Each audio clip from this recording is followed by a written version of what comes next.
And hold on. We're live. Oh no, here we go, Sal. I'm trying to play Desperate Housewives. I literally just printed it offline. I love that thing. Well, go ahead.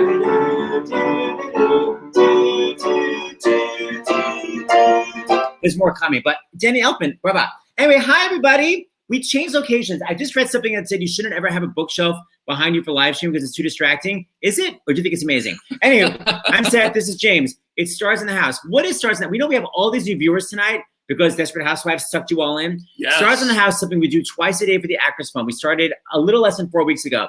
We do it at 2 p.m. and 8 p.m. Eastern, but then it always remains online at starsinthehouse.com. And it's basically like a telethon. It's an interview show. There's music. It's just funsies to make you guys feel close and kind of a united world because we have people watching all over the world. Plus, we'd love you to donate. The minimum donation is $5. The maximum is so much money. You donate right there. Donate at starsinthehouse.com, right. And it all goes to the Actors Fund. But James, what is the Actors Fund? The Actors Fund has that name not because it only serves actors, but because it started 138 years ago when there was no TV, there were no records, there were no films. It was only stage. And everyone, this is what BB Newirth told us, everyone behind the scenes, in front of the scenes, were called actors. They were show folk. And they haven't changed the name, but the help that they give has only grown exponentially during this crisis. And so they give money to people to pay their rent, to pay their utilities, their food, medical bills, their health insurance premiums. And we're talking about any professional in the performing arts around the country, not just New York, not just LA, anywhere in your community where there's a professional performing arts person. It could be your teacher, a singing teacher, a dance teacher, a bar mitzvah singer, a ballet dancer, wedding singer, a crew person, a spotlight operator, script supervisor, anybody in the arts, and nobody is working right now. And people really live kind of check to check in the arts. They can get their rent money from the Actors Fund. They can get their medical needs met from the Actors Fund. ActorsFund.org. If you need help right now, go to ActorsFund.org. That's right. And they are giving out $250,000 a day in direct financial assistance to people in the performing arts all over the country every single day. So we wanted to give a shout out to a few people who gave from the last show. And it just so happens that you may have a certain cast member who's known for her voiceovers from Desperate Housewives who will be reading some donations throughout the show. So if you make a donation, you could have an amazing voiceover by Brenda Strong. The amount of times that we have said yes in our household, you don't want to know. All right, we want to just give a quick shout out to Susanna from Washington, D.C., who already gave $100. Lisa from Virginia, $25. Darcy from New York, $25. A lot of New Yorkers. Amanda from New York, $50. Patricia from New York, $100. And Michael from New York, $100. Now, by the way, that's just amazing because New York is suffering right now so much. It's actually really very moving that people are taking the time to donate because it's really sad out there. So anyway, but we're here to really feel united. And you want to talk about those comments for Tuesday? I don't know if the comments are still there, but we literally had comments. Where were they from, James? Oh my gosh. I showed some of the cast members earlier, but I think if I scroll up, I mean, I can't even. They're already gone. Nigeria, Brazil, Italy, Germany, people watching from all over right the now world. With the crazy time difference. So it's like 2 a.m. in the morning and they're watching because they're all obsessed with Desperate Housewives as we are. Yeah. So we were, just full disclosure, we were late to the game for Desperate Housewives, the creation of Mark Cherry. Yeah. Created Desperate Housewives. We were late. We watched it after it went off the air. But boy, did we catch up on Hulu, which our friend David Katz, who helps put all this together, confirmed that you can, and it is, I believe, the perfect, I don't know how that happens. Hola, that's from David. Okay. The perfect show to watch while we're all self-quarantined. So like I said, we were all late to the game. Julie, our 19-year-old, who will be making a couple of appearances today. Usually we watched it together as a family, but sometimes she would be up all night and would get ahead of us. It made her so angry. And we would say, "You cannot tell us what happened." Oh, so frustrating. She's like, "Oh, he's dead already." We're like, "We don't know that." Anyway, all right. Can we first bring in our narration? Yes. Okay. So please welcome Mary Alice herself, the wonderful Brenda Strong. Exactly 8 years have passed since Desperate Housewives went off the air. It all began with the suicide of Mary Alice, played by me, Brenda Strong. While I was alive, I was friends with Catherine Mayfair, played by the fabulous Dana Delaney, and here she is now. Hi. Every morning, while alive or dead, I would see Gabrielle Solis exercising in Lululemons and 6-inch heels. We called her Gabby, but she's also known as Eva Longoria. Way after I died, man-loving Renee Perry moved into town. Why, she was beautiful enough to be Miss America. As a matter of fact, she was Miss America in real life. Presenting Vanessa Williams. And finally, while I've been in heaven, I've had the pleasure of spying on Bree's account. I'd love to tell you some of the raunchy things I've seen, but they mostly involve scrubbing the floor with a toothbrush dipped in baking powder. Bree Vanderkamp had a few last names, but we all know her as Marcia Cross. Yes, perhaps we were desperate housewives back then, but underneath it all, we were good friends, and we still are today.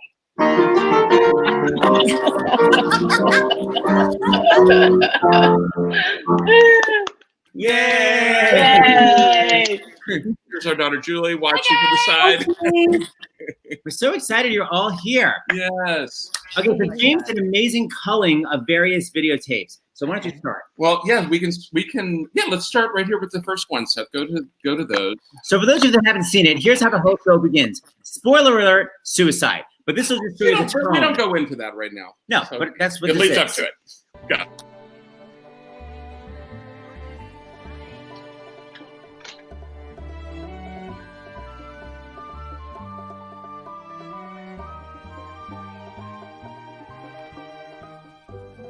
My name is Mary Alice Young.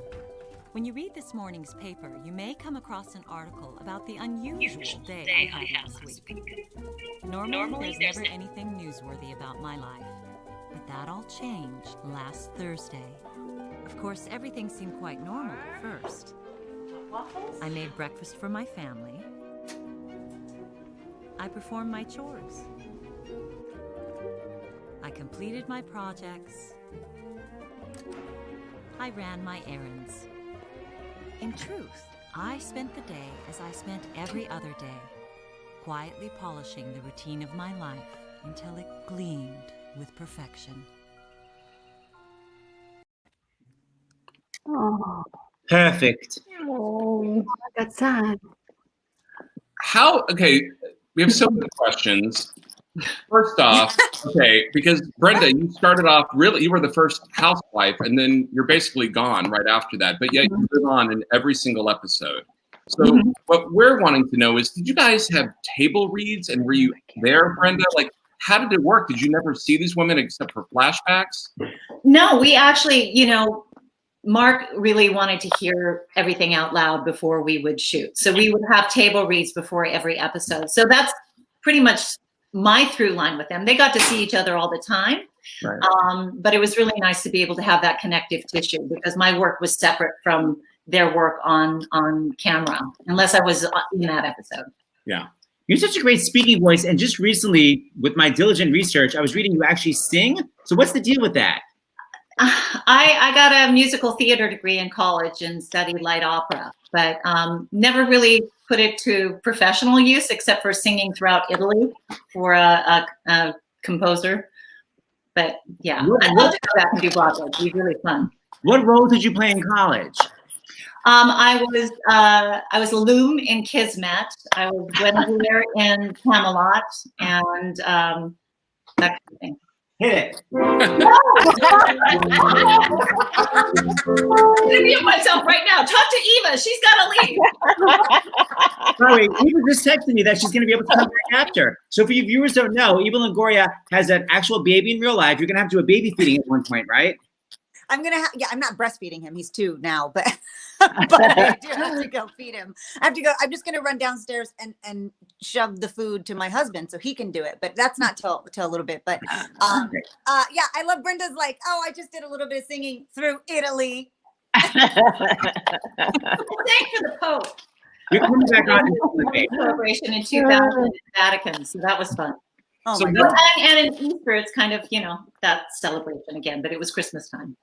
I love it. So the question I'd like to ask everyone, and I'll just so we don't talk over each other because of the system, is what are you doing to stay healthy during all this? And that, physically, mentally, spiritually, emotionally. Marcia, what about you? Oh my God, I've never cleaning in my life, and I'm not like Bree Vandekamp, but suddenly my housekeeper, whom I now see as like the queen, I miss her. I know that sounds really spoiled, but that is one of my pleasures is having her, and so I don't know that's my exercise: laundry, cleaning, trying to cook. You're not like Bree. Oh yeah, everyone has to turn off the notifications because if anything dings, it echoes for 25 minutes. Hey, Vanessa, are you literally working out on the treadmill? What is she doing? Sit down. Where are you going? Wait, she's just there. Vanessa? What is happening? I don't know if you guys can hear me. I can't hear you guys at all. Oh. I can hear the gals. I can't. Seth and James, I can't hear you at all. Okay. So we'll probably have you go off and then come back on. I can't hear you. Log off. She's gonna come back on. I'm gonna hold on. There we go. I've never seen someone move around more. And so beautiful doing it. Exactly. Okay. Are we on? Yes, we're on. We're Yeah. on the show. Hold on. Okay, there she goes. Okay. Bye, Vanessa. While we're waiting for Vanessa, Brenda, what about you? What are you I have doing? to leave too. I've been doing yoga in my office. I have 2 yoga teachers that have got on Zoom and have created their classes, and all of us are finding it keeping our sanity together. I don't have very much room in my office, so trying to do big long standing poses is a challenge. But that and walking my dog. Oh, we have the poor doggies. We know what that's like. Yeah. What about you, Dana Delaney? This really is not that different from my life. I drink a lot. I am a loner, so I spend all my time alone anyway. I live alone. I do my yoga. I walk. I watch Criterion Channel. Really, no different. No adjustment whatsoever. Even Gloria, what about you? Oh my gosh, I've never worked out so much in my life. That's what I'm doing, working out and cook. I cook a lot. I actually am Bree Vandekamp. I am sewing. I've been baking. I have been weaving baskets. I mean, you name it. I've been making masks and donating masks, sewing them.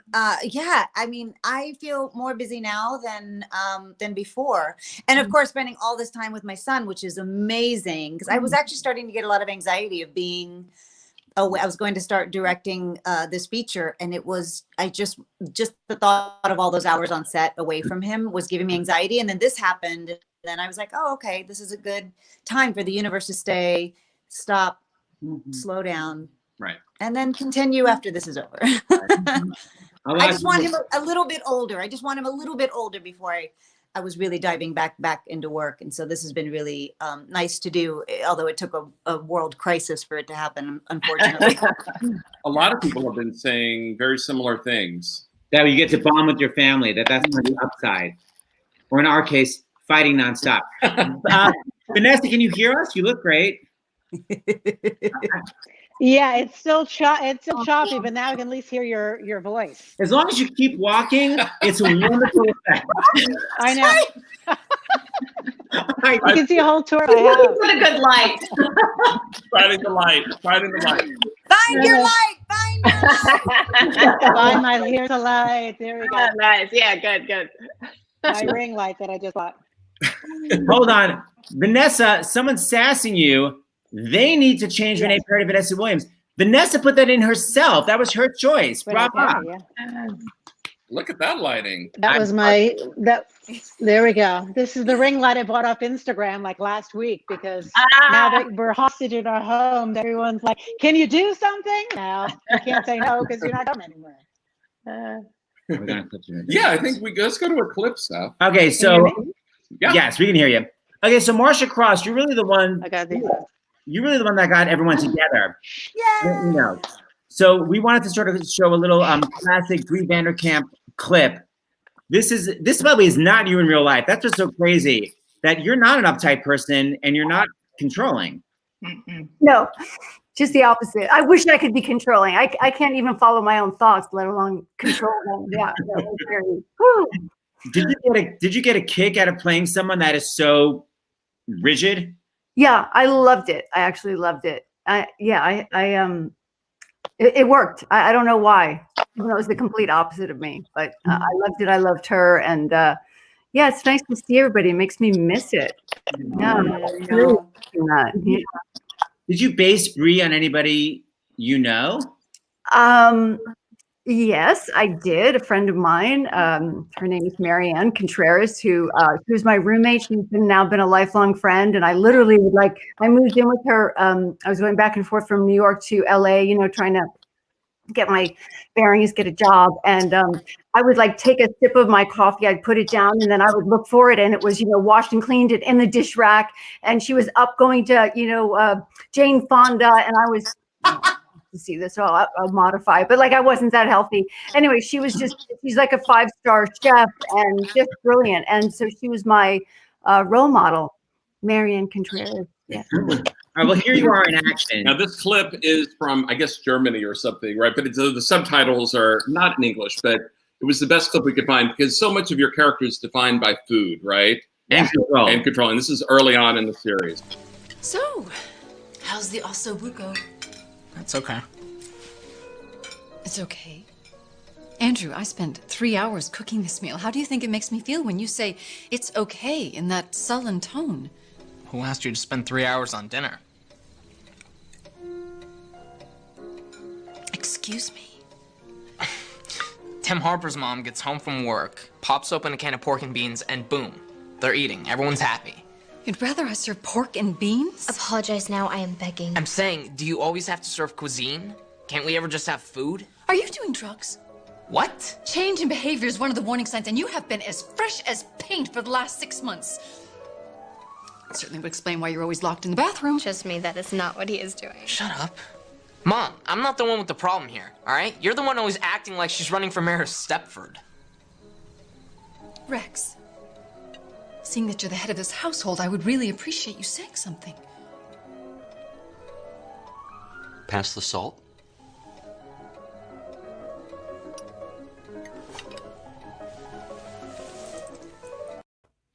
Oh my God, that was the pilot. So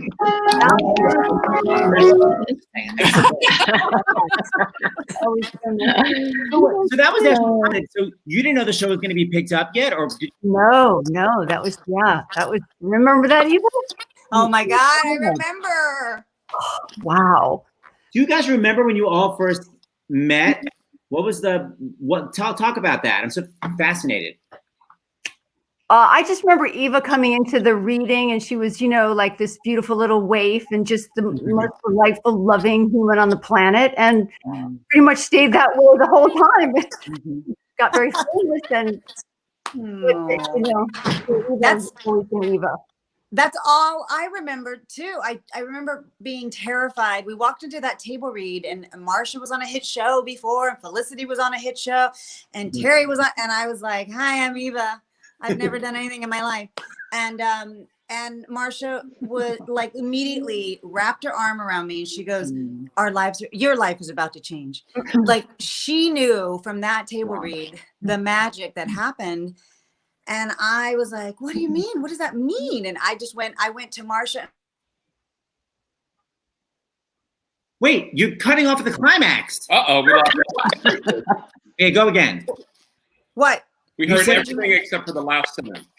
Oh, Marsha was like my moral compass and my spiritual compass throughout the whole show. And Vanessa, was it crazy for you coming onto a show that was already a big hit? Were you like, "Hi"? She's frozen. No, I got the gig because I was just coming off Ugly Betty. We were finishing 4 seasons. Oh, I can't. And at the end of the 4th season, I was just about to do Sondheim on Sondheim on Broadway at Studio 54. And of course, as you know, Mark Cherry is a huge Stephen Sondheim fan and actually names every episode after a Sondheim song. So Mark came to see me in the show in May, and I got the call like a week later saying, would you think about coming on to our show? So because I was staying in the ABC family, obviously Desperate Housewives was a huge hit, and it was great to be able to jump into something that is already a well-oiled machine, but also bring what I had to. And I loved playing with these gals. It was so much fun. Hey, that's Brenda. Did you get the donations, the first batch we already got in? I did. Let me read put them? my glasses on. Okay. I think you mean yes. Yes. I did. Yeah, I did. These are literally the donations that have just come in the first 20 minutes of the show. Go ahead. Okay. Just a few. So it doesn't say how much, but thank you to Julius from Delaware. Ruth from, do you want me to actually say the dollar amount? Yeah, this is just their first name. So Julius from Delaware donated $100. Ruth from Ontario, Canada, $50. Robert from Florida, $50. Susan from Pennsylvania, $50. Tim from California, $250. Mark from Texas, $25. Mike from Indiana, $100. Alexis from Kentucky, $75. And Amy from Tennessee, $50. Thank you so much. Eva, we have this amazing clip for you next, and go ahead. I can't hear Vanessa, so if she says something to me or about me, y'all need to tell me. We will. Relatively nice. Vanessa and I bonded. Let me tell you, when I met Vanessa, we bonded because we were both pageant girls. We were pageant girls. There's 3 of us that were pageant girls. That's right. Vanessa, you may not know this, but I was in the Miss America pageant the year before you. What was your talent, Brenda? Singing. Not to graduate, has someone denied the passport. Art history major. Wait, so what was your song? Oh, I Barely Sing. Go. It was What Did I Have That I Don't Have from On a Clear Day You Can See Forever, and it was a medley. Ooh. What did I have? What did I have that I don't have? What have I got? A strange your knack of. I can't remember the word. How many years ago? I don't even want to know. Brenda. But going back to the pilot, I didn't get cast in the pilot. I got cast after they shot the pilot. So I had to go in and they had to reshoot all the scenes with Mary Alice Young. Oh. And I remember sitting at that table where Terry was telling us about, her character Susan being cheated on by Carl. And Eva looked over in between the takes and she goes, it's amazing how things change when only one person in the dynamic shifts. It was just like, it was a totally different scene. And so I was so grateful to enter into this amazing, already existing group of gorgeous, talented, phenomenal women. And I was intimidated because they were already bonded. So I know how you felt, Vanessa, when you said that. So anyway. And with Dana, you also came in late, right? You came in. Yeah. So 4th season. Right, 4th season. What was it like for you to enter? It was,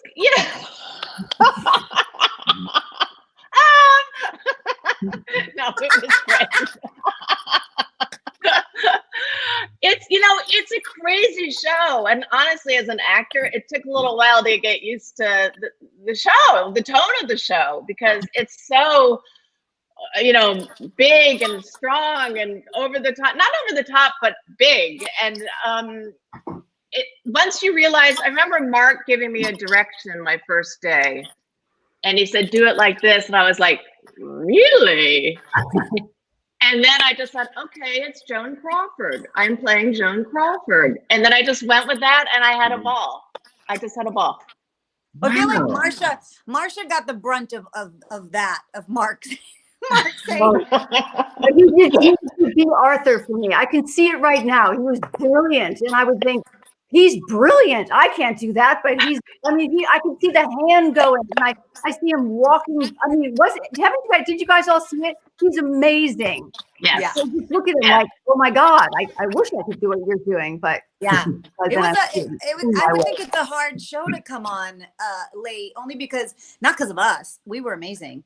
But because Mark was so specific in he came to blocking every scene. He would line read for us because he wanted a rhythm of the line.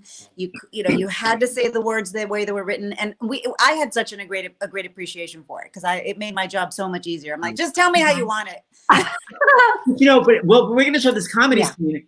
Whether or not you got a line reading for it, it's so natural. That's what I love about it. We were laughing so hard watching this. We already watched it a couple of times today. This is with that obnoxious nun that's trying to steal your damn husband. I love this scene. Something like that. But mostly I do charity work. Are you two? Yeah, you have to be perfect with Mark. No. Can you hear me? But we should be. I mean, let's face it, Gabby. Buying more stuff isn't going to make our lives any better. Exactly. Money can't buy happiness. Well, sure can. That's just a lie we tell poor people to keep them from rioting. Gabby. It's a joke. Lighten up. It's so good. What season was that? Because I was trying to show that scene to my husband when I beat that nun up, and I don't remember what season. I think it was first season. Was it? I'm almost positive it was first season because he wants to have a baby. It was early. Yeah. I usually can tell the seasons by my weight gain. From 100 to 101. Exactly. Weight gain and hair color. I can't. Okay, I want to. Lynette's storyline when she had cancer was, of course, a real, not a highlight, but I mean, my mom had cancer, and we know so many people had it, and I thought it was done so well. And I play it, Seth, and then we'll. This is beautiful. Well, we also just want to say on a side note, we have a couple of friends that have COVID-19. A lot of people on Broadway have it. But we were talking to our friend Gavin Creel, and he was saying there's actually a lot of shame. He said because you have to isolate from other people, and you kind of feel like you did something wrong. And that's what I feel this scene just reminds me of, the shame of being sick and how sweet you all are to Lynette. It's when Lynette opens up to all of you about how she kept it a secret. But once your friends know you're sick, you can't pretend anymore because you can see it in their eyes. The fear, the pity. Is that all you see in our eyes?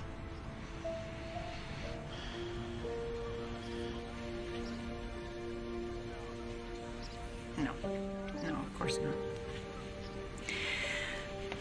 You know what? Let's make a pact.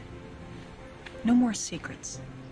From now on, we tell each other every shocking detail of our lives. I'm in. Me too. You with us? Absolutely. No more secrets.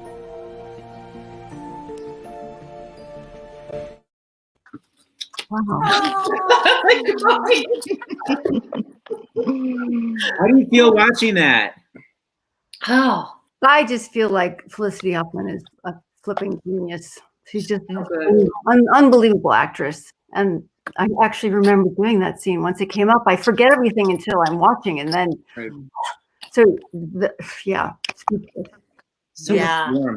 I remember that storyline. It was hard because we were a true dramedy. We were always a joke, and then that gravity, would take you by surprise. And that's what I loved about the show. We got to do both things. But when Felicity had this storyline, she sunk her teeth into it. She had so many questions, and then everything from her look and every scene, she was always. She's the actor, and I remember Marcia. I remember that scene too. I forget all of these scenes until I see it, and then I go, "Oh!" I remember getting goosebumps when I did a scene with Felicity in the hospital during that cancer storyline, and oh my God, I was just watching her that I'd forget my lines because she was so amazing.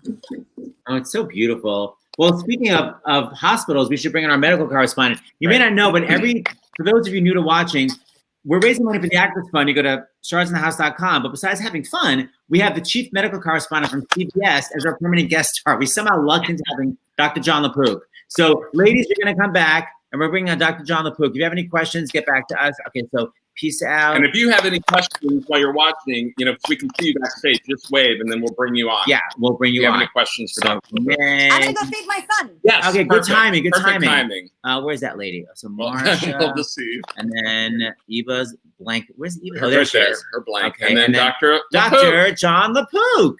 Hi, guys. I love the little smile that Marsha gave because she and I know each other. I had done a story with her on CBS this morning. And I love that she said about Felicity that she's such an unbelievable actress. And it's amazing how you can be such an unbelievable actress and be a believable actress at the same time. You know? Yeah. Yes. She's an unbelievable actress by being such a believable actress. Anyway, yeah, that was an amazing scene, and how vulnerable she was. Which, of course, is something I think people have to learn. I know I've had to learn with the help of my wife that, as you know, I think when I was younger, that was hard to be vulnerable and to, you know, that intimacy of that. And that was why that was such a beautiful scene. Mm-hmm. Everybody is just having this emotional mosh pit. You just leap back and you know that you're going to be caught.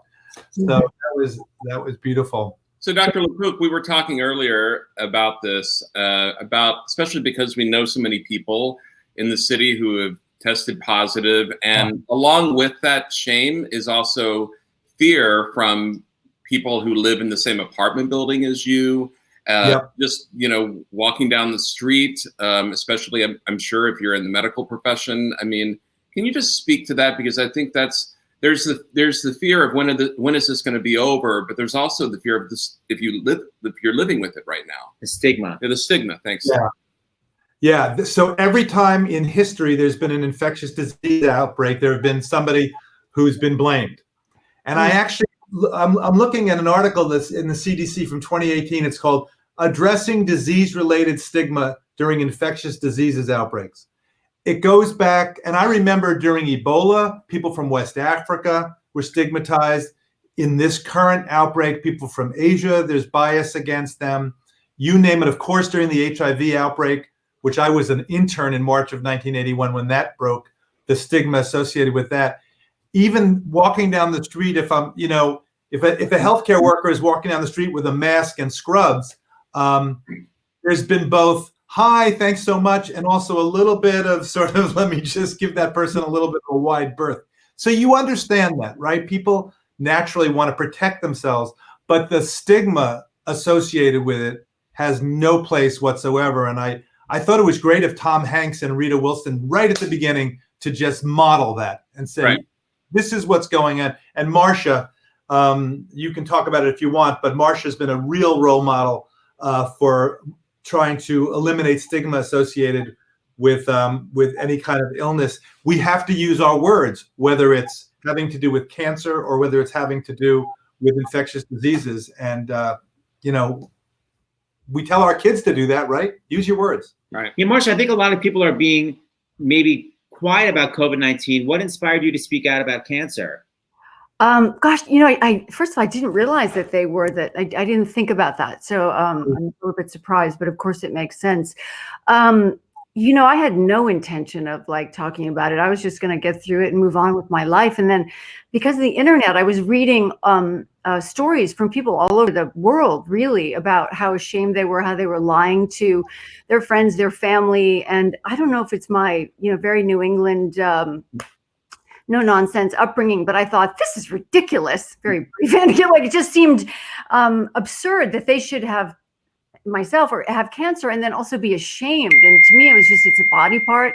I didn't feel embarrassed or badly that I should feel badly about myself that that's what happened to me. And I wouldn't have wanted the job, I always say, but I found myself in a position where it was how could I not speak up and try to help people? And if I died tomorrow, I feel very good about people who've reached out to me and I've changed their lives in some sort of way. So that's that's a gift for me to be able to give. So it would have been a loss for me if I hadn't done it. And for those people who don't know, because you were, I don't think I'm saying anything out of school, because we did a national piece on CBS this morning. We're talking about anal cancer that was associated with HPV, which is a virus that we now have a vaccine against. And when you did that piece, you were the very first person to really go wide with it, Marcia, and it made a huge difference. We got a avalanche, a tsunami of mail, of response. Really? I had people email me and say, "Oh my God, I had no idea. I was on the fence about the HPV vaccine." Wow. Certain strains are associated with not only cervical cancer, but cancer of the anus, and also of the head, of the neck, of the base of the throat, of the pharynx, the tonsils. So, and we have a vaccine against it, which now has been shown to be certainly lowering the risk of cervical cancer, and it looks like it's also lowering the risk of those other cancers. So, God bless you, really, Marcia, for having the courage to do that. It has made an enormous difference, and I know we've talked about it right here. I don't know if you saw. We're talking. It's actually relevant because this is. During this pandemic, we have to use our words about how it's spread. And one of the ways that it might be spread is that we know it's shed in the stool. And so when people wipe themselves, they have to be careful because it could get on the virus could get on their hands. And then when they go to wash their hand, they have to make sure that they don't touch the knob with that hand, touch the knob with the other hand to turn on the water and get the soap, and be very careful you don't touch your clothes with that, because you're not going to reinfect yourself, but you can touch the faucet, and then somebody else comes and touches the faucet with their hand, gets the virus on the hand, and then touches their face. So here I am telling people basically how to wipe themselves, after all these years. And it's something I was talking to another gastroenterologist tonight about this. And I said, I know it sounds weird, and I know it's icky to some people, and you've been great, James, and except not making that a joke, because it could be life and death. And it's not just this, and I'll get down off my high horse in a second. I know you don't get down off a horse, you get down off a duck. But this could relieve the foodborne illnesses. When you see the sign in the restaurant, employees must wash their hands. That's what they're talking about. People go, yeah, of course you wash your hands. No, they're talking about the fact that if they have an E. coli infection or a Campylobacter infection or some other stool infection, and they get it on their hand, and then they don't wash their hand, and then they prepare your food, boom. Or that's how you could get it in your salad or whatever else, because in the place where it was processed in a farm or wherever, it wasn't washed. So there's hundreds of thousands, millions of people who get foodborne illnesses. And we also think maybe a silver lining of all this honesty will be, as we're doing proper hygiene, maybe flu will go down, which kills tens of thousands of people each year. Maybe we'll be better at that. And so anyway, that's the spiel. But Marcia, so good to see you. It's so good to see you too. And I feel like it's been, I think I thought I was doing really well at the time, and now I see it's that much later, and I feel like myself again. So hopefully a new version, but so it feels good. And thank you for doing that. It can sneak up on you, can't it? It's like you think you thought the whole the psychology of it. So when something happens and you're fine, and you're in fight or flight mode, and then sometime later you bolt up in the middle of the night in a cold sweat, and you go, that was a bullet that just went by my head. And really, honestly, it feels to me completely surreal. It doesn't, it's almost like it didn't happen. I mean, it did, of course, and I'm changed and whatever, but I'm sure one day we'll go, the pandemic? Right. Remember that? It's surreal. This is as surreal as it gets. I mean, that was surreal B. This is mega surreal. How is this happening? I mean, I actually was, I'm going to brag a little, but I was reading about this from day one, and I'm not an uptight person. I'm not a germaphobe, nothing. And I was home in Boston, and I was reading what was happening in Wuhan, and I was like, oh my God. And I was tweeting, and I went home, left Boston. I wore a mask home. And I remember thinking, you're probably not going to get it. I said, I know, but I want people to start getting used to it. And that's how I was so on it. So what I've been doing is, because I bought masks, I did everything. I've spent more time at the FedEx because I'm constantly shipping masks to people and saying, because I just had no idea that, suddenly everybody's going to be in need. Why was I just bragging about that? I forget. The pandemic. Being that's how surreal it all is. It's just crazy. And so, life is And it's going to turn out that the virus was around much, in February and January, probably much more than we even realized. So I can't wait for the antibodies to see who's actually immune. I know. I'm excited. Interesting. I wish I had already gotten it so I could go do something. I'm happy to do this, but I'd want to run to the hospital. Well, maybe you already had it, Marcia, and so when that antibody test becomes widely available, you should get it. Yeah, I would love that. I'd like to be able to go help. Well, I agree with this comment. Marcia is the truly Wonder Woman. Thank you. Thank you, Dr. Luke. We're going to see you tomorrow, as usual. See you tomorrow. Bye, John. It's so nice to see you. Always so soothing, so soothing. All right, let's bring on all the ladies because we're gonna ladies to lunch. Yes. And there's Dana, and there. Oh, look who's back from breastfeeding. Even though she's not even breastfeeding. I have my wine. So we have to Catherine. Yeah. Come on, we got to talk about Catherine a little bit here, Seth. Okay, so next up. Okay, so Dana, we thought you were sort of nice when you joined the show. You're a whack ass. Totally whack ass. Did you ever play a character like that before? Never, and I loved every second of it. She did it all. When you literally keyed her car, did you only have one car, like only one take, because the car had to be, keyed once? That was so much fun to do. Who has not wanted to key a car? Come on. But yeah, I got to kill my husband. I became a lesbian with my stripper girlfriend. I had a nervous breakdown. That was fun too. Yeah. And then it ended up that Bree and Catherine were kind of best friends after all. It was great. Although you didn't really like each other at this moment, if I recall correctly. Let's see. I'm gonna need you to give me your keys.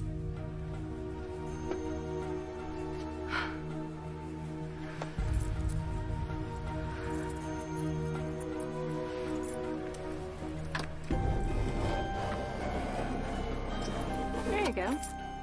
Souvenir of our friendship. You wouldn't know it to look at her, but the lady next door is having a nervous breakdown. It was my best Joan Crawford. So fabulous and so crazy. One of the things I love about the show is Brenda, it's even though we don't see you, you're part of it every show. Right there, it's we want to hear from your character and what you have to say and think. I love it. Well, I think the thing that was so much fun was that we'd have the table reads and then the ladies would go away and they'd create this amazing relationship drama and comedy. And then I'd get to come back in and just comment on it and kind of do the emotional reaction to what they were doing. And you'd think that it would be pat based on what's written. But I'd actually be acting with them because their performances so impacted mine. So even though they never really got to have a ton of time with me, I felt like I was with them all the time. Would you see the show and then do the voiceover? Did you get to watch the dailies and then comment on it? Not the dailies. I would see the show once they had locked it, and then I would go back. I do a pre voiceover. And then our script supervisor would actually read the Mavo on set, which was so funny because it was so dry. It's unfortunately for Bree, she was just so flat. And there were only 2 times that I actually did the voiceover live on set. And once was for the Beau Bridges 100th episode when he was sitting in his truck having an emotional breakdown because he realized that I knew I was going to commit suicide and I had given him this vase that meant something to me. And the other was when Catherine Justin's character had cancer and all the ladies were together saying goodbye. And I remember I almost didn't get through that voiceover because I was so moved by what they were doing on camera. And I was just sitting at Video Village kind of doing the Mavo, what we call the Mary Alice voiceover from there. So those are the only 2 live version. But otherwise, I was down in the basement of the Alfred Hitchcock Theater. But poor Miss McCluskey really was sick in real life, right? It was a very meta moment. Yes. Yeah. We loved her on that show, man. Oh, great. Fantastic. Oh. So acerbic. And she and Felicity had such great chemistry.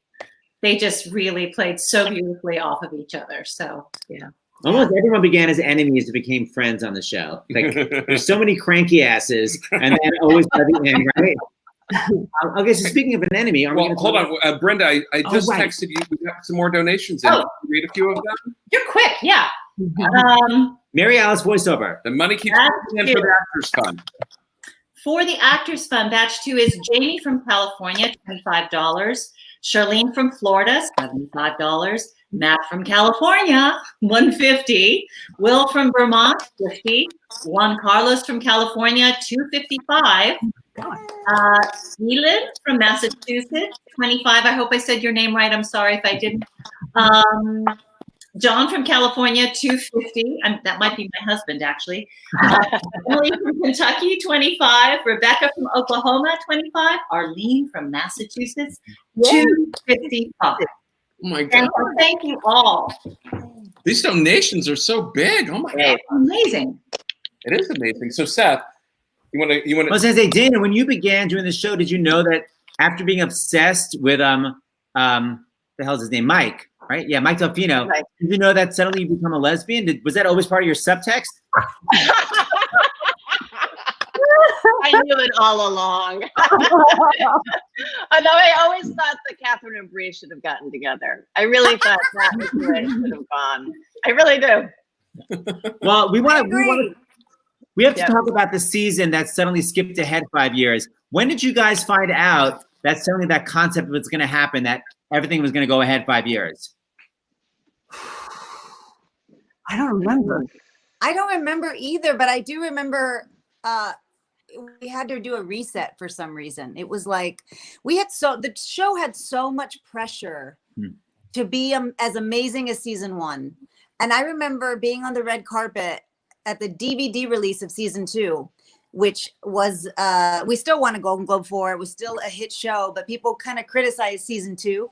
And I remember this reporter going, "What do you think about season 2 being not as good as season 1?" And I go, "Oh, well, I actually like season 1." And then I would go to another reporter and they go, "What do you think about season 2 not being as good as season 1?"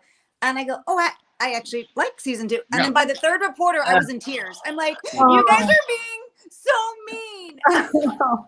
So I remember this 5-year jump was kind of Mark being under that pressure of like, I've got to reset. I've got to shake things up and jumping ahead. And I was had short hair and gained weight and blah, blah, blah. And I remember it was like a necessity.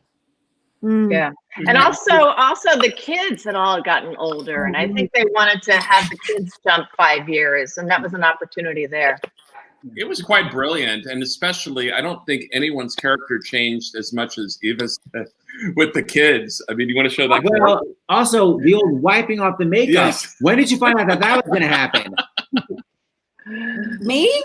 Yeah. Didn't you have that whole season where there was kind of nothing happening? Well, I had gained in life weight, and so I was like, I can't lose all of this by the time we start shooting. And I was like, I remember.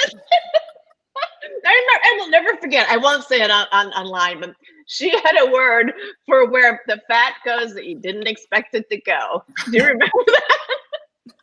Yes. What letter does it start with? F. But it's funny because Kate Adair, who was our fabulous costume designer in English, I came back in for a fitting for that season 5, I forget, and she pulled all these clothes based on my normal size, and nothing would zip up by like this much. I mean, it was not like, ooh. And so she kept going, "Oh, okay, we're just going to try something else. Hold on 1 second." And she get another dress and she goes, "Oh dear. Okay. Well, we're just going to go into," and like, she was so polite about it. And I go, "Kate, I know. So you went from like a 000 to a 0?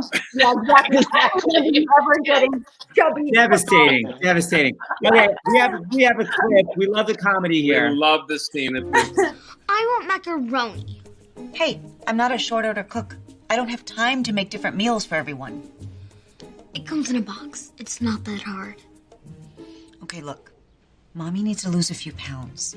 And it's not easy eating healthy with you two in front of me scarfing down all the good stuff. So what do you say? You want to help mommy be beautiful again? No. You got a lot of nerve. Part of the reason I'm on this diet is because carrying YouTube brats for 18 months made mommy fat. And you, with the head, you ruined me. So this is how it's gonna go down. You're gonna eat fish with mommy and you're gonna like it. Got it? Thank you.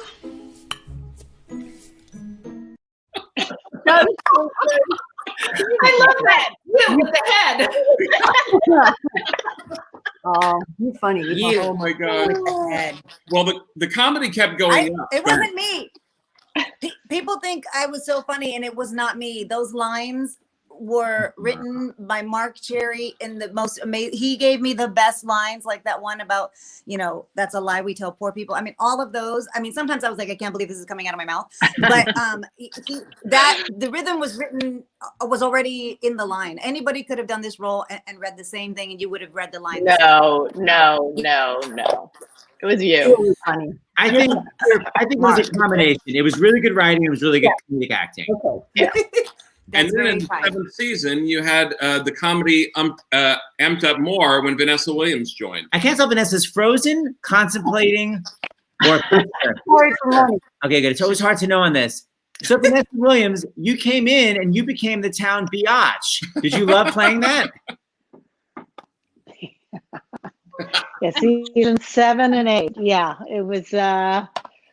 Renee was a piece of work, and when you were talking about Mark, he not only was he brilliant, but you had to be word perfect. You can work on some shows and you can kind of fudge around and get the idea of a line. Mark was word perfect, and you made sure that, and Linda, who was a script supervisor, made sure that if you messed up, you do it completely right. So Mark was absolutely word perfect, but it was fun. Yeah. James found so many hilarious lines you had because you were filming Marsha, which is so hilarious. So these are 3 short little scenes. Someone just reposted the scene where Eva and I were talking about how beautiful we both were and what burden it was, and don't we understand what a pain it is to be beautiful, but so we hard. both understand each other. It was hilarious. So hard. You remember that? 2 nightmares. All right, here you are with poor Bree Vanderkamp. I have never seen so many sweater sets. Are you sure this is a closet and not a portal to the 1950s? I was going to do a little clothes shopping later, and I was hoping you might join me. Oh, thank God. Are we burning your clothes before or after we go? So what do you say? You up for a little stud hunting? That's a lovely offer, but I think I'm going to pass. Oh, come on. We got to get back in the game. Cut loose. Let our hair down. That hair does come down, doesn't it? Oh my gosh, that line reading is amazing. Rude. All right, so we have actual questions from fans that we kind of want from all the different ways, and we have one of our super fans here. Yep, one of the super fans. I'm going to move the camera over here. I made my quarantine. I'm so happy that you're all here. We love this one. These were emailed to us. So Julie, tell us what they asked. So what is it? Oh, Gary from Scotland. And what did he say? Did you take any props or sets from without asking? Yeah, how's it right now from the show? I'll tell a story. Okay. Go ahead, Marsha. Oh my God. Actually, I have Dana Delaney's chair from her dressing room in my living room right now. A red chair. I had the blue version. What? You never told me that. I didn't? We'll talk about that afterwards. But that was in Vanessa's trailer. I always have this picture that was in my kitchen. The last day, everybody was taking off with everything. And finally, I was like, okay, I can't stand it. I'm going to go get that picture. And I pulled it down, and it was, $14 from Marshall's. And I was so relieved. But I have that picture in my kitchen, and I love it. So I'm so happy. But that was the last day. I remember everything was like It was crazy. Yeah, But there was nothing I wanted because honestly, like I said, I was Bree Vandekamp in real life. So like I didn't want any of my clothes because it was like leopard and cheetah. And I was like, I'm never gonna wear this outside of the show. But I did steal all of Terry Hatcher's sweaters. I went into the wardrobe trailer and she didn't take anything. So I was like, can I have Terry's cashmere sweaters? I mean, not Terry, Susan Meyer's cashmere sweaters. You guys may not know this, but do you remember in the production office over the couch, there was that 10-foot sized pinup production publicity shot of all of you in like different pinup things? Yeah. Oh, that was good. But I walked in the office right before we wrapped and I said, well, who's going to take that? And I asked George Perkins, our executive producer and our line producer, and he said, nobody wants it. And I said, can I have it? Oh. You guys don't know this, but it's in my house in Oregon in our game room. And my husband and I and my son and my family play ping pong. And whenever the ping pong ball hits that poster and it hits one of you, my husband will go, Delaney or Flicka or Marsha. You know, it's hysterical because it hits you in different places. And so you're in my life all the time. What about you, Vanessa? You had so many great clothes. Didn't you snatch them? Yeah, she had great clothes. Never know. She's frozen. She's frozen. Who, me? Vanessa, Yeah. those were Vanessa's clothes. Yeah, that's true. She was good with the clothes. What else? All right, we have another question from Gary. I took nothing. What do you miss most about working together? These faces. I miss these faces. Yeah. You know what I miss seeing the same people every day. I actually have anxiety when I do movies and you have to meet people and you have to meet the boom guy and you got to meet the script and you got to meet people and then you got to bond within a month and then the movie's over. And like for 8 years, we got to see the same faces, the same camera guy, the same PAs, the same Doug Boom guy. I mean, and I love that. But I mean, of course, these ladies' faces as well. But like, I hated when I was off because I missed being on set. Marsha and I have such a strong connection. Felicity and I have such a strong connection. And then Brenda and Vanessa and Dana folded in like they were there from day one. I don't remember the day that they came because it felt like they were there forever. And so we've all created these amazing friendships outside of the show that are lasting forever. And so for me, it's I miss that. Like if we could go back and do that, this show right here, I would do it. We want it back. All right, we have more questions after this. Oh, wait, Dana, sorry, Dana, go, Dana. No. I just want to say the work. One thing that I miss about it is Mark's writing was so. I compare it to Shakespeare because you could be as broad as you want or as small as you want, and it would sustain. You could be funny, you could be serious, and it's really rare to find that combination as an actor, and I miss that. We think Mark is watching. Well, you know, it's perfect. Eva just lost power for a second. We want to talk about some of the terrifying villains you had. Perhaps you remember. Oh, Eva's there. All right, Eva, we're about to bring on a villain, but we can't have 6 on a screen. All right. So how are we going to do this, Seth? I guess we you know what? We have a surprise guest.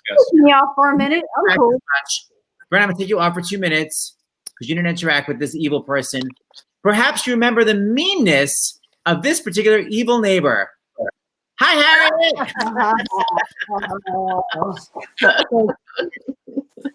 Hello. How is everybody? Hi. Harry, what was it like for you? Because you were such a combination of you meant well, but you were so evil. I was the sweetest one.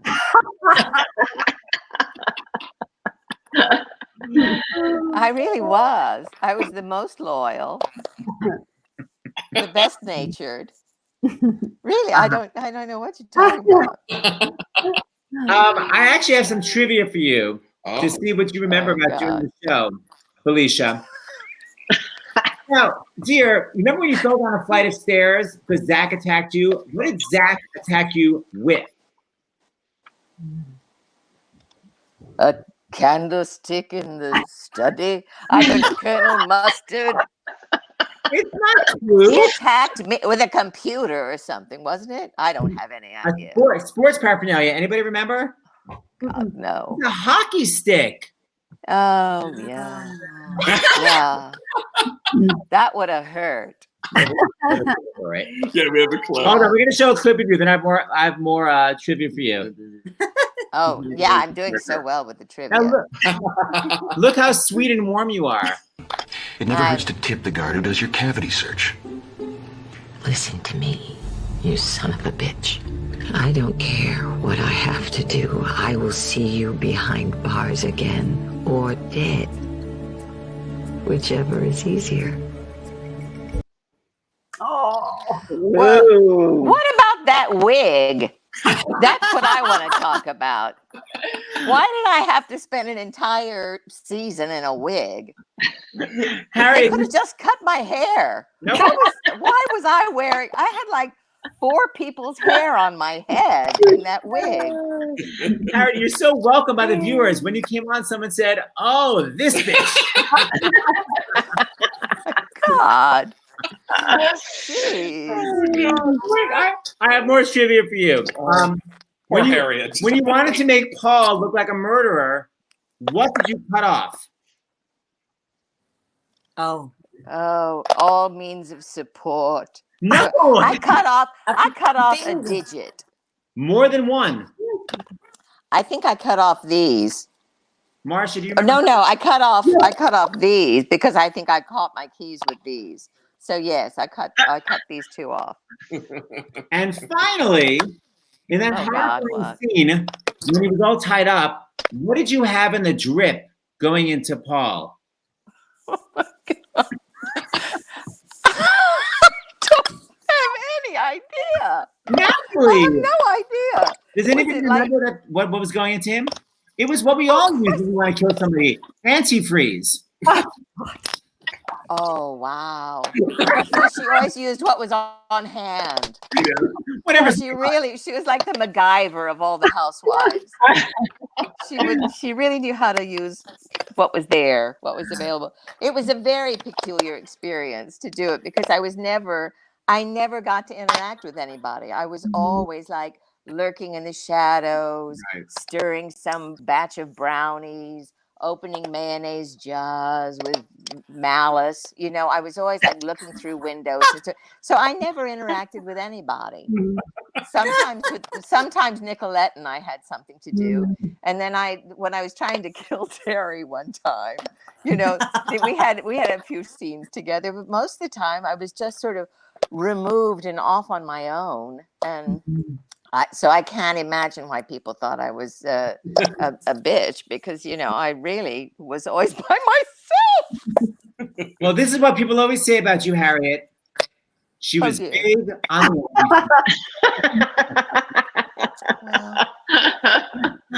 All right, so great to have you, Harriet. Thank you for making a scary appearance. Goodbye. Goodbye. Nice to see everyone. Bye-bye. We want that wig. Where is it, Fabulous? There's Brenda. Yes. Just so you know, I just got a text from Linda Leifer, the script supervisor, saying hello to everyone. Because she was my script supervisor on the movie that I directed. All right. So Linda on board to help me out with that, and she was amazing. So she wanted you all to know she misses you and loves you. Oh, Dana, we have a little clip of you. It kind of was really groundbreaking that you were a lesbian on the show because you were the only lesbian, I think, on the whole show ever, right? I don't know. I'm not sure. I don't think there's ever. Did you get any fan mail? Like, how did it? What was the effect of you playing that role? Oh, it was very popular. Very. And a lot were very angry that I didn't come back in the final episode. That I all of a sudden wasn't gay. You know, like. That was a little problematic, but she was successful instead of being gay. I don't know. Right. She made a choice. Well, you were sort of keeping it kind of a secret. I want macaroni. Oh, that's not it. Hold on. Hold on. That's the king. That's Demi Lovato's half sister, by the way. Is it really? Mm-hmm. Is it? Oh, I think it's this scene. I was talking to Karen's doctor. You made quite the impression on him. Me? Yeah, he begged me to introduce you. Do you mind? Why would I? We're only roommates. I miss the men. The men are so great. Yes. Oh, Oh, I had this little Kyle doll that I was going to have with me, and I forgot it. But wait, I'm drinking Kyle's wine. Assisted by Bear, so Kyle's here. Oh, we had some great men on the show. I was just with Jesse Metcalf the other day. We were hanging out the other day, and so Jesse and Ricard. I love the men of our. We had great men on our show. Yes. Yeah, we love them too. All right, we're gonna see what you remember. He spent like the last 2 hours before we went on the air trying to stump you ladies with these trivia questions. So I'm just warning you now. Go ahead, Seth. All right, Vanessa Williams, frozen or listening? I can't tell. I'm gonna say she's listening intently. Vanessa, what is she? Wait, what is happening?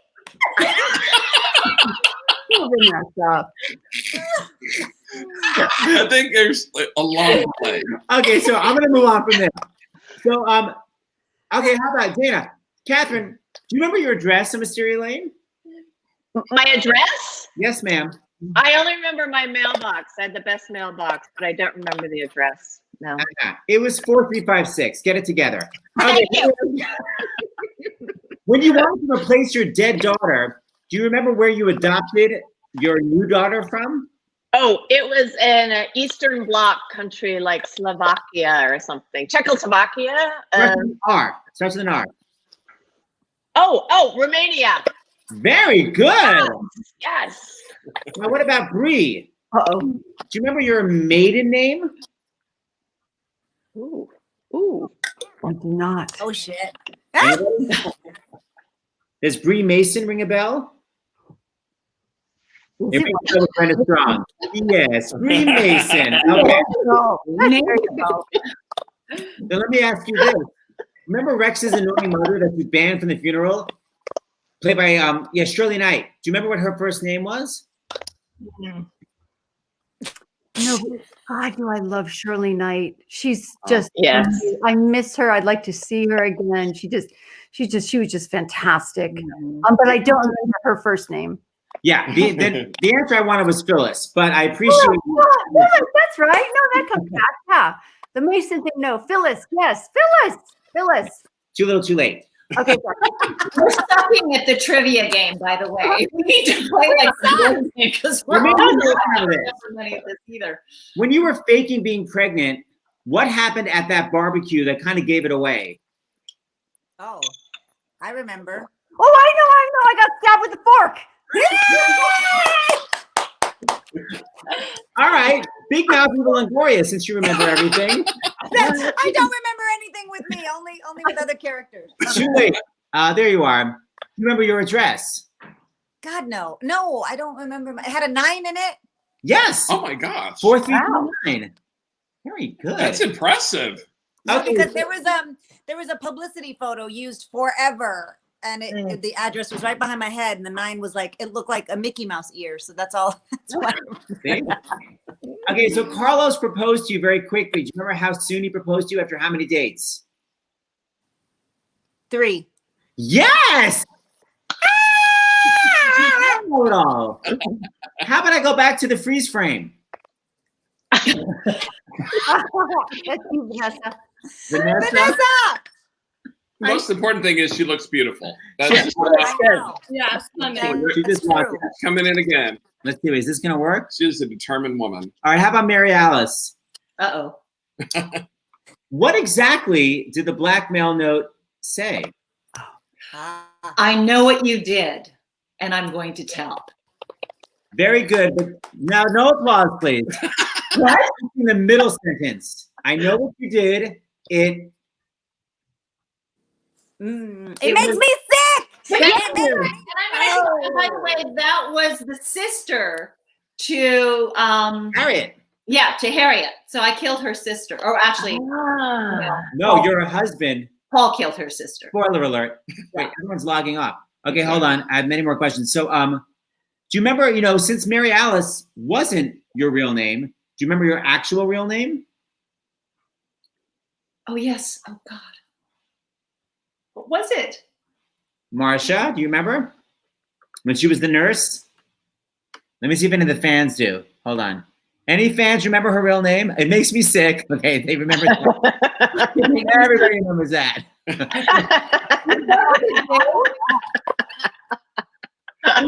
Okay, hold on. Anybody remember? I'm looking for the fans. What was Mary Alice's real name when she was the nurse? 1, 2, 3. Oh. Angela. That's right. Angela Forrest. I'm after reading it, but excellent one. You remember this. When that nice handyman wanted to fix something and you said you didn't need him to, but then you noticed something on him and you said, you know what? I might need your services. What did you notice that made you decide to ask him for help so you could pay him? Yeah, you wanted to pay him because you saw something. You looked down. His hammer? Is that a euphemism? Yeah, exactly. No, Lisa knows. It's a very nice hammer. He had, you see, a hole in his shoe. A hole in his shoe. That's right, because he had a hole in his shoe, so I wanted to pay him so that he could support his family and buy better shoes. Correct. It was very kind of you. I'm back to Bree Vanderkamp. And then after this, Seth, I sent you, Brenda, I think, some more donations that are going to come. Go ahead, Seth, continue. Yes. Remember you didn't want Orson to inherit or in the divorce your expensive things. So what did you do to prevent him from getting your nice stuff? I don't know. You did it with your lawyer. I don't know. Okay, fans. Hold on. Fans, what did she do in order so that Orson wouldn't get his stuff? There we go. 1, 2. They know this show, man. I know the name? Yeah. Hold on. It's coming. There it is. It was this. I them in storage because you faked a burglary. Oh, I'm so good. I was so good. Oh, wow. Oh, yeah. Oh, my God. All right, we have 2 donations. Brenda, right? did you get them? Yes, I did. So, batch 3, Hillary from New York, $50. Alex from California, $100. Marjolaine from Quebec, Canada, $255. And Marjo from Quebec, Canada was one of the donors for my film that I directed. So thank you, Marjo. Bethany from Massachusetts, $50. Michelle from Oklahoma, $100. Abby from Pennsylvania, $75. Falenda, what a fabulous name, Falenda, from Rhode Island, $100. Oh my God! You guys have fans! Yay! Poor Vanessa thinks she's having such problems with the connection. She was on the show 2 weeks ago. It was really good. I know. We'll bring her back. So wait, we have more clips before we go. Well, this next clip is the intervention scene, which I just thought was so beautiful. And Such good acting. Yeah. I think it's right. What is it, James? It's number 10, so I think it would be this one right here. Talk to us, sweetie. Why are you behaving like this? I don't know what you're talking about. It's not like we can't see what's going on. We know you're drinking again. What about all these men? We know about that too. Wow, can't hide anything from you girls, huh? And did you also know I tried to kill myself? What? Oh my God. How did that little nugget of information slip past my nearest and dearest friends? If this is a joke, it's not funny. It's not a joke. I checked into a motel room with nothing but a bottle and a gun. And you're wrong, Susan. It is funny that the women standing here before me, professing to be my supportive friends, one of the reasons I was in that motel room. Bree, stop. No, don't give me this friends nonsense. All I ever was to you was the organizer, the problem solver, a leader when you needed one. Wow. So important. You have to go. Those beautiful breasts. And it's like, oh my goodness. What if she does have beautiful breasts? Yeah.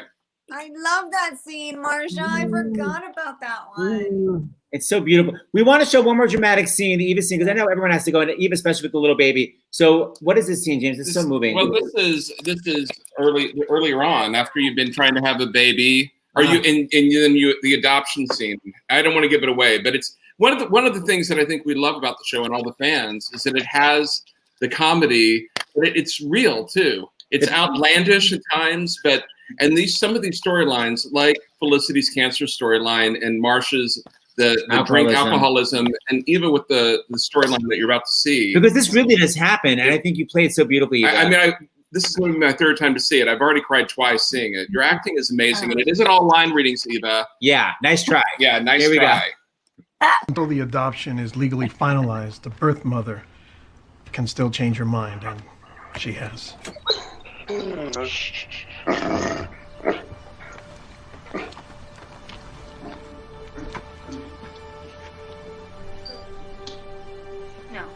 No. Gabby, wait. You don't even want to be a mother. Well, look, Frank quit using, and he got a good job down at the plant. He's really stepped up. So? Well, so we're gonna give the whole family thing a shot. Well, I'll totally give you all your money back. I don't want my money back. I want my baby. Come on, let's go. Carlos! No! Carlos, what's happening? No, ma'am. You don't understand. This is our baby! No, we've been feeding her, and we've been bathing her, and we wake up in the middle of the night and we rock her, which is crazy, because if you knew me, I don't do that. And my husband, he sings to her. He sings. So you can't take her away. It's too late. We've already fallen in love with her.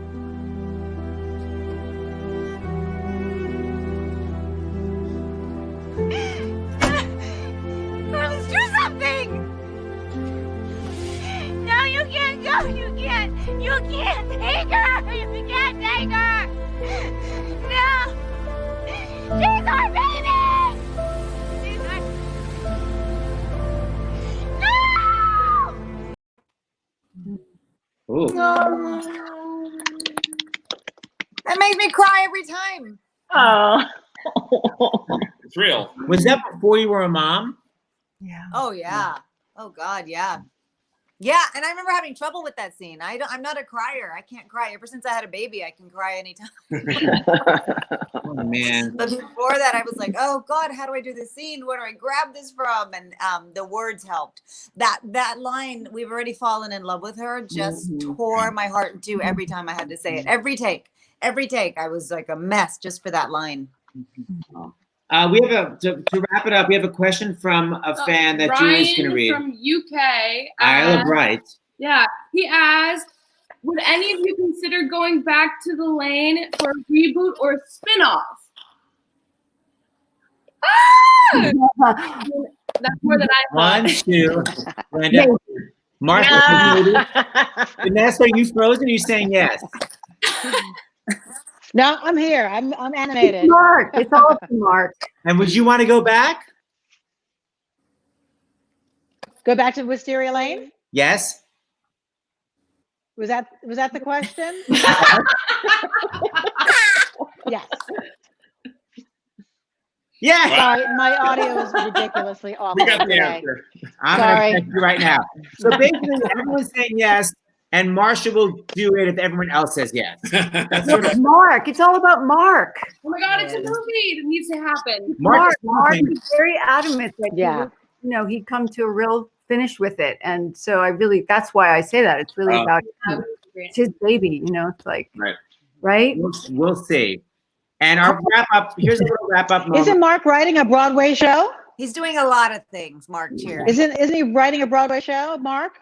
I don't know. Is he? He hasn't emailed me. Okay.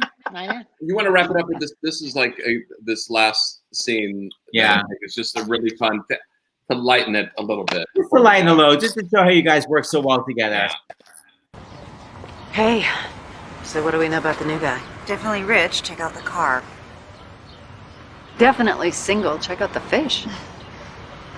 Rich and single. I wonder what he looks like. You rarely get the trifecta. What's your guess? Wonky eye, rabbit teeth, comb over, one normal eyebrow, one really big one, baby hands. I had it all in one guy. Did not end well. Well, I actually saw our new neighbor this morning. 6'1", 190. He was wearing this great-looking pair of jeans. And let me just say, I can tell you one thing that isn't wonky.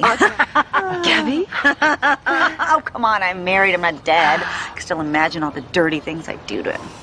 Like what? Oh, God! It's so great. It could have been so many men. I was like, who is it? Ryan Green? Is it Kyle? Is it? Well, I had a lot of men. But anyway. I didn't know who it was going to be. Did you guys? Vanessa wound up getting married to him, right? We can't thank you all enough for joining us today and for all the shows. This was so lovely. All right. Well, we think this is going to go on for a little bit more of a while, so maybe we'll have a second one. That's my hope. Yes, this was so much fun. Yeah. You can tell we sort of love the show. Yeah. We love you guys. Oh, thanks, Julie. Thank you so much, you guys, for doing this. Bye. Thank you. Thank you, Marsha. Thank you. Bye, girl. Bye, Eva. Bye, Bye, I love you. Bye, everybody. Oh, wow. We're rolling the credits. Rolling the credits. All right. So these are the credits, and then we'll wave goodbye one more time. Oh, then I should play the ending, shouldn't I? Yeah. Oh, yeah. Here we go. Go.